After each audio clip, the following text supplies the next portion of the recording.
The Joker is the self-titled clown prince of crime, and he is one of the most famous and most popular supervillains that there is in the world. And he is the perfect nemesis to Batman, as Batman is uber sane and the Joker is uber insane. They are polar opposites of each other. The Joker also doesn't have any powers, which, to a certain extent, puts him on equal footing with the Dark Knight, as they both lack meta powers. However, on occasion the Joker has manifested superpowers. After all, he's been in comics since Batman issue number 1 way back in 1940, and a lot has happened in that time in comics. And this video is going to go over 5 times that the Joker has gotten superpowers. Number 5. Super Strength. In the Injustice video game series, there is a pill which contains Kryptonian nanotech that makes a person super strong and super tough. Increases the tensile strength of bone and tissue by several thousand%. The Joker is able to get hold of this by manipulating Harley Quinn, Ain't he dreamy? who in this version of the DC universe is an ally of Batman's, and through him was able to get hold of some of these pills. With these, a bus could fall on us, and we won't be hurt. Slapstick at its finest! The pill gives the Joker super strength, and makes his body so tough that it is bulletproof. I should be dead. Thanks, Happy Pill! And the Injustice pill isn't the only time that the Joker has had super strength. In the TV show The Batman, the Joker is able to steal Bane's Venom device and give himself the super strength and toughness that normally only Bane has.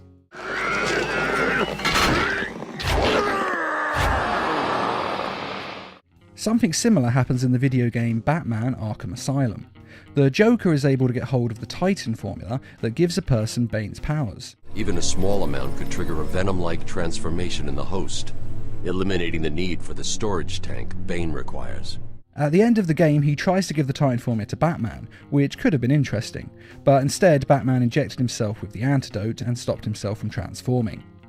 But then the Joker does take the Titan formula himself and transforms himself into a clown version of the Hulk, super tough and super strong. It's actually quite interesting. And although some people have complained that this isn't really how the final level of this game should be, after all the Joker wasn't really ever a super strong villain, and a match between a super strong Joker and a Batman isn't really the clash of titans that everyone had been looking forward to. But even with that being said, it was still fun to play. Number 4. Healing. In the story arc, Death of the Family, the Joker captures all the Bat family in the Batcave and makes out that he's cut their faces off. This is because he has already cut off his own face because he's insane. Of course, it does later transpire that the Joker hasn't cut off all the other people's faces, although he has very much cut off his own. But after this happens, Batman loses it with the Joker and threatens him with the only thing that scares him, his real name, who he was before he became the Joker. And the Joker doesn't want to remember that, as it's too painful for him. So instead of hearing what Batman has to say, he jumps off of a cliff in the Batcave to escape the truth. And ironically, Batman was actually bluffing, as he still has no idea who the Joker originally was. But after this happens, the Joker isn't seen again for a very long time. But eventually, of course, he does return, and when he does, he has completely healed, not just from the bruises and broken bones of that day, but his face has regrown as well. And not only that, but he seems to heal from any injury, even mortal wounds. When Jim Gordon shoots him through the chest and kills him, he heals from the wound and gets back up, even though one of his arteries was punctured and he should have bled to death there and then. Batman later discovers that this is because of a chemical compound called Dionysium. I may be pronouncing that wrong as I've only seen it written down, but that's how I'm going to pronounce it from now on, so apologies if it is wrong. Now, this substance is essentially immortality juice. In this story it's said that Dionysium is what made Vandal Savage immortal way back when, and what fuels Ra's al Ghul's Lazarus pits. Although when Vandal Savage was exposed, it was to one of the most purest forms of Dionysium that there is, hence why his immortality is permanent, whereas Ra's al Ghul's Lazarus pits are a corrupted form of the Dionysium, so they are less powerful. But anyway, after the Joker went off that cliff in the Batcave, he found a pit of Dionysium, not as pure as the one Vandal Savage was exposed to, but still potent enough to heal the Joker's wounds. And it's made out in this story that the Joker is actually immortal, and is known as the Pale Man throughout history. But personally I don't think that's true. Technically it's never 100% answered whether or not the Joker is centuries old and an immortal, but it's made out to look like it's a lie, and there's certainly enough evidence for it not to be true. It's much more likely that the Joker just wants Batman to think it's true, whereas in reality he's actually just been injecting himself with Dionysium to keep his levels up in his bloodstream. Batman manages to work this out and laces his Batarang with a counter-agent to this substance, basically meaning if it hits the Joker, he will heal if he is actually an immortal, it'll just slow down his healing, but if he's not an immortal and he has just been injecting himself with Dionysium, then he won't be able to heal from this wound.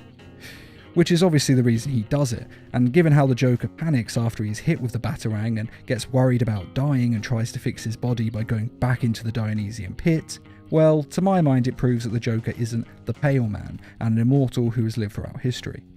I can't rule it out, as other writers may change this later on, but it seems very unlikely that he's immortal. Another historical Joker healing ability is his immunity to toxins. Now, this may seem like one of the more tame superpowers on this list, but to the Joker it's actually incredibly valuable. As he is immune to all toxins, including his own Joker gas, he is therefore able to spread it around without a gas mask and without worries of being infected. The Joker releases this gas quite a lot, so if he wasn't immune he'd have turned insane, or should I say even more insane, and possibly died, as the Joker gas has killed many people over the years. Though it should be said that not all versions of the Joker's character have this immunity, but generally speaking the Joker is seemingly immune to all toxins, including his own Joker gas and the Scarecrow's fear gas, which does come in handy from time to time. How he became immune is not exactly clear, though it's generally thought to be a side effect of him falling into that vat of chemicals that turned him into the Joker in the first place. Though it has also been suggested that it may be because of the fact that the Joker has conducted many experiments on himself over the years, and that this is a side effect from that, though no one knows for sure. And in the video game Batman Arkham City, this works against him, as all the chemicals in his blood become too much for his body to bear, and his blood transforms into something poisonous that is slowly killing him, and kills anyone else with that blood in them, which is a major plot point of the game. So obviously this immunity didn't help him in that case. Number 3. Vampire Joker. The film, The Batman vs. Dracula, is exactly what it sounds like, Batman fighting Dracula. It turns out that Dracula is buried in a coffin in a Gotham cemetery, with a lot of crucifixes around his coffin to make sure he doesn't rise. But the Penguin disturbs his coffin as he knows that money is buried in a coffin under a cross in that cemetery. The crypt behind the tombstone with the cross? But I think I'll keep more specific directions to myself until we get there. The problem is he doesn't know which grave the cash is buried in, but he thinks it's Dracula's, but of course it isn't. And the Penguin accidentally gets a drop of blood on Dracula's body, and that's all he needs to come back from the dead. He manages to hypnotise the Penguin into becoming his slave. I'm Penguin, I'll be your server.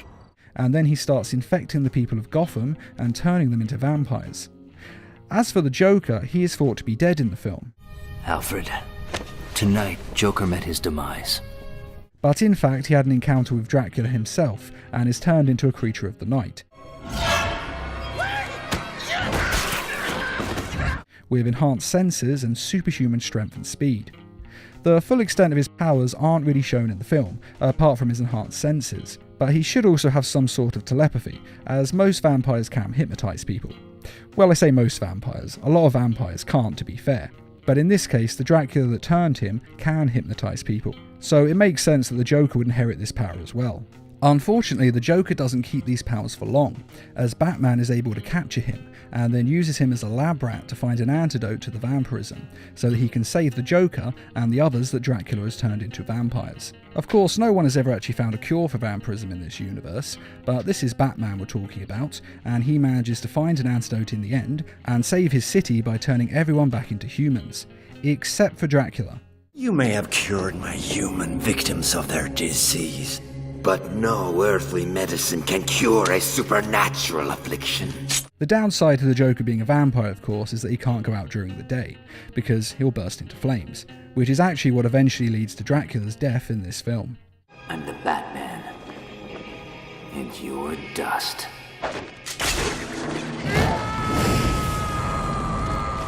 Number 2. He becomes an immortal Dark Judge. The Joker becomes immortal in the Batman Judge Dredd crossover by using an interdimensional transporter so that he can get over into Judge Dredd's alternate universe, and then while there he manages to become a Dark Judge, which are basically evil spirits that live forever. Now, personally, I don't think this is real immortality, as he later loses the power and is able to die again.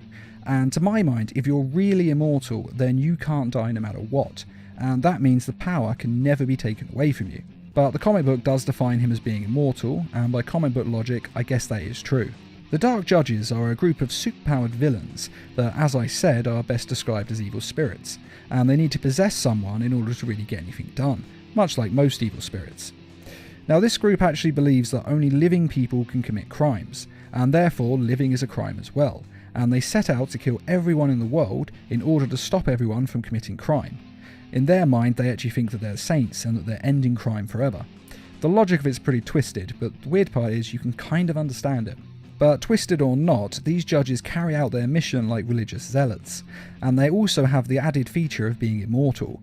And when the Joker finds out about this, he decides to cut a deal. And so he talks to a Dark Judge and says that he will free the other Dark Judges and give them host bodies in exchange for immortality.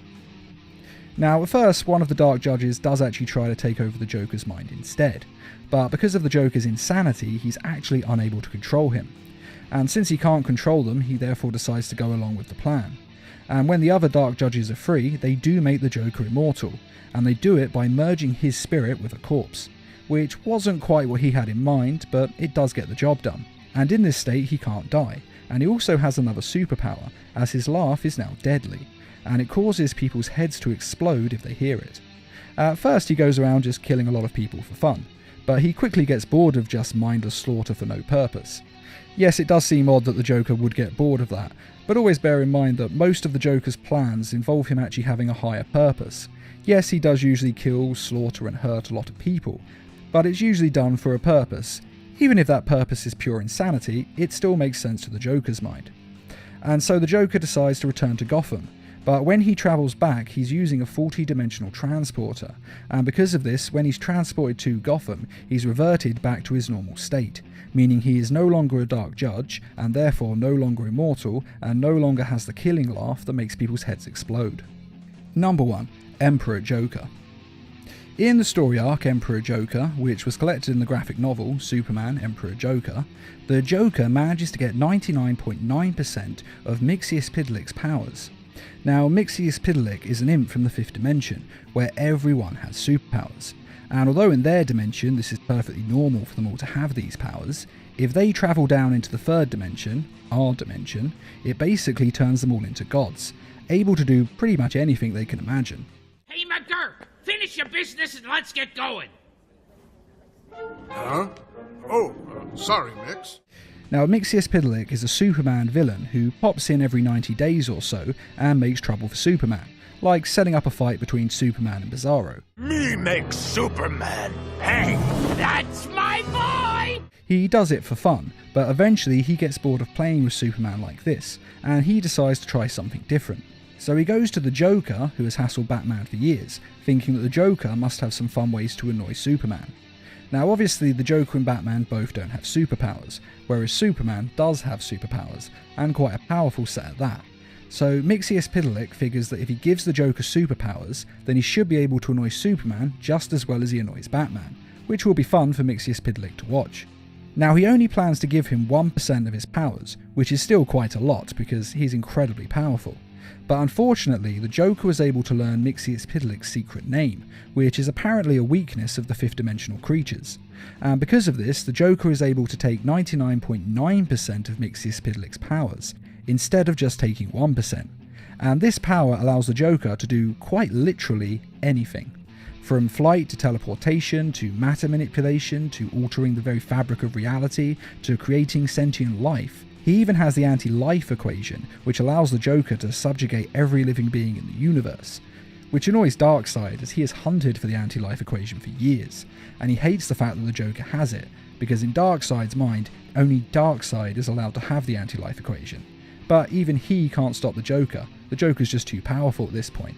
But the point basically being that the Joker can do anything that he can imagine, and the Joker can imagine quite a lot, so he recreates the world in his own image, including rewriting people's memories, and putting Superman in a prison as a criminal, and turning the whole world against him, and making him the most wanted criminal in Metropolis. And he manages to do all of this in just 69 seconds.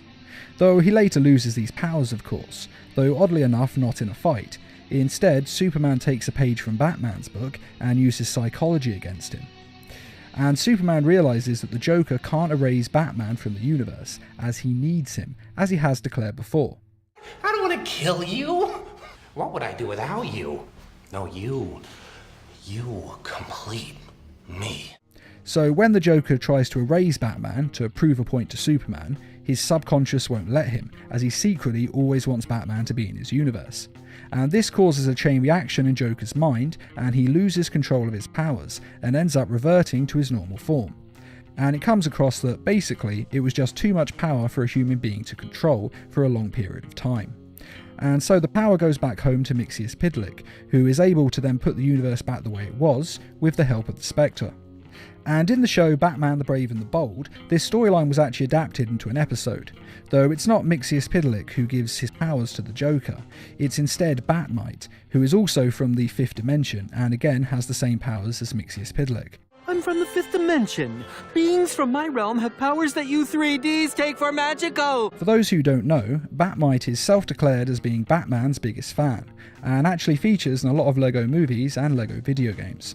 And in the show Batman the Brave and the Bold, Bat-Mite drops in from time to time on Batman, and he isn't actually there to cause any trouble, he actually just wants to drop in and see his hero in action, but he does inadvertently normally end up causing trouble for Batman. That was never a fair fight. You've got skills and weapons. All he's got is a daily planner. Let's bump him up a notch. And so Batman has grown to be quite stressed out when he's there. And one day when Bat-Mite is dropped in and is watching Batman fight, he thinks that Batman is in trouble and going to lose the fight, so he tries to help by giving Batman his powers to help him win. But instead, the powers accidentally go to the Joker, and the Joker becomes a god. And he spends his time with his powers wreaking havoc and killing Batman, and then resurrecting him, and then killing him, and then resurrecting him, and then killing him, and then resurrecting him, and so on and so on. And again, he basically remolds the whole world in his own image. Until Batman points out that if he makes the whole world insane, then in this new world, the Joker would be normal. I'll give it all up. Please just let me go back to being me. And so the Joker ends up giving up his powers, because ultimately he prefers the way things are, with everyone having order and him being chaos, rather than him being able to change the whole world any way he wants. Which is a bit odd, but it's a kids show and they've got to figure out a way to end it all in 20 minutes, so we just go with it. And this is without a doubt the most power that the Joker has ever wielded, and most likely ever will, since it's pretty much the most power a person can get. And that is 5 times that the Joker has gotten superpowers. My personal favourite is the Arkham Asylum storyline, because it's one of the best games ever made, and I love how over the top it is in transforming the Joker into this absolutely brilliant Titan design, and hopefully we'll get another Arkham game sometime soon. But what do you think? Which one of these is your favourite superpower for the Joker to have? And are there any other times that the Joker has gotten superpowers that you think should have been on this list? Be sure to let us know in the comments, and I'd just like to say a quick thank you to those who made this video possible by donating to the Needle Mouse Productions page on Patreon. Patreon is a crowdfunding site that's helping us to bring you more videos each week and to raise funds for adapting comic book stories into short animated films. If you're interested in donating or just want to find out more, a link is in this video's description. And as always, thanks for watching, and feel free to subscribe, share, like, and comment.